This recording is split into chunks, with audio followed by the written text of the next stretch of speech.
today's video, I am going to show you the Canadian Resume Format 2022 and how you can make CV for Canada jobs. Some of you have been asking me in the comment section about the resume style for applying for jobs in Canada. As you may know, resume format's different from country to country, and it will be helpful to prepare your resume in the format accepted by Canadian employers to stand a chance of getting hired for a job. So whether you are planning to move to Canada as a temporary foreign worker, skilled worker or student with the intention of finding a job in Canada, then this video is for you. Stick around till the end of this video to learn how to make CV for Canada jobs. How to optimize your resume for Canadian employers. What should be included in your resume and how many pages your resume should be. Welcome to your favorite YouTube channel, Job and Scholarships. Click the subscribe button to subscribe to my channel, also the notification bell to get notified whenever I drop a video in this channel. The best resume format for Canadian jobs is the chronological or reverse chronological resume that puts your work experience up front, and it's the format most recruiters are most familiar with in Canada. The typical chronological Canadian resume consists of the following sections. 1. Resume header with candidate's name, job title and contact information. 2. Resume summary or objective. 3. Work experience. 4. Education. 5. Skills and 6. Additional sections. Things you should never add to your CV. In Canada, you never use a photo on your resume, and you also don't include personal details other than your name and contact information. You should never state your age, state your ethnicity, cultural background, or your race. Describe your physical attributes. State your marital status. Or if you have children or your family details. State your religion. State salary requirements. State your sexual orientation or preferences. You should not include your social media handles in your resume, maybe except for your LinkedIn profile. None of these are considered relevant to obtaining a job that is considered as criminal under Canada human rights laws. If an employer asks you any of these details, the only information you are allowed to add to your Canada-styled resume are relevant skills, work experience and basic contact information such as phone number and email address. If you are searching for a job in Canada from another country, you do not need to include a mailing address in your resume. Some of the best practices for preparing a Canadian resume include: 1. Adapt your resume for each role. It is recommended that you customize your resume for each job, especially for your most recent work experience. Generally, generic resumes do not work in today's labor market. It's advised to follow the requirements of the job posting so that your resume speaks to those specific requirements. Another mistake a lot of people make while applying for jobs in Canada is not including a cover letter. Use your cover letter to showcase how your experience matches the job role requirement. In short, to use keywords in your resume that match the keywords from the job. It's important to use keywords in your resume chosen specifically to match what you see in the job posting and on the company's website. Recruiters sometimes do not read every word on each resume and rely on the keyword matches.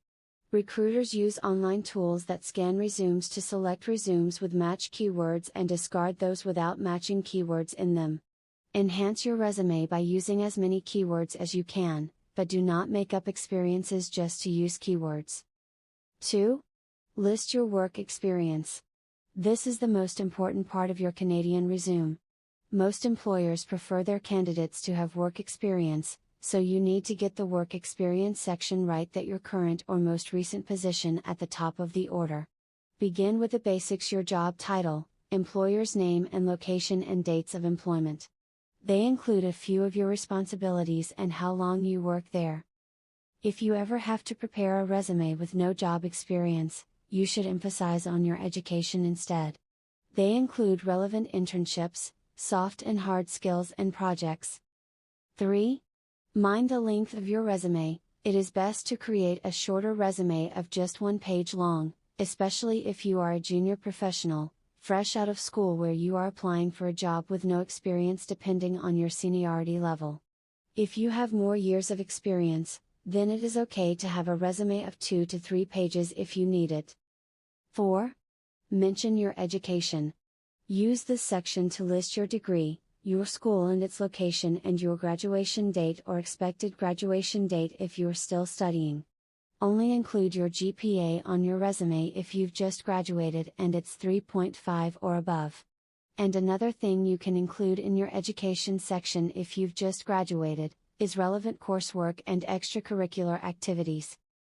5. Stand out with your skills. There are 2 types of skills you can include on your Canada-styled resume. Soft skills and hard skills. If you are applying for jobs with no experience requirement, you should opt for hard skills. Most recruiters or employers won't bother with your critical thinking and leadership skills. Instead, you should focus on skills that make you stand out. And in most cases, those are hard skills. A resume without experience does have one advantage: extra space.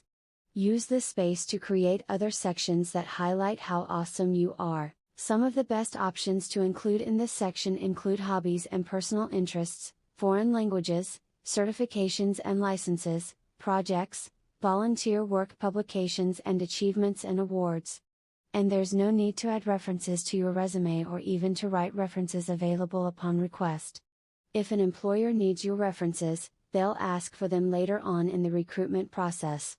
If you must add references, make sure not to add unfamiliar references.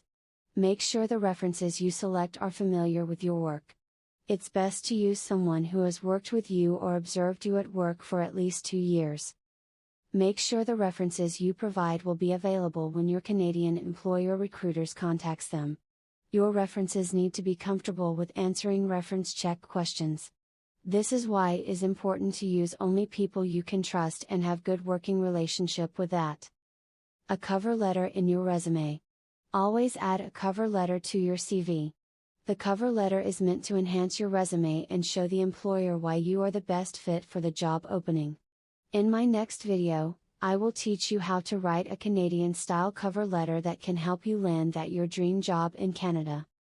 I hope you enjoyed this video. Kindly subscribe to my channel, clicking the subscribe button below, and the notification icon to get notified anytime I publish a new video. Also like, share, and comment. Thanks for watching. Job and Scholarships appreciates.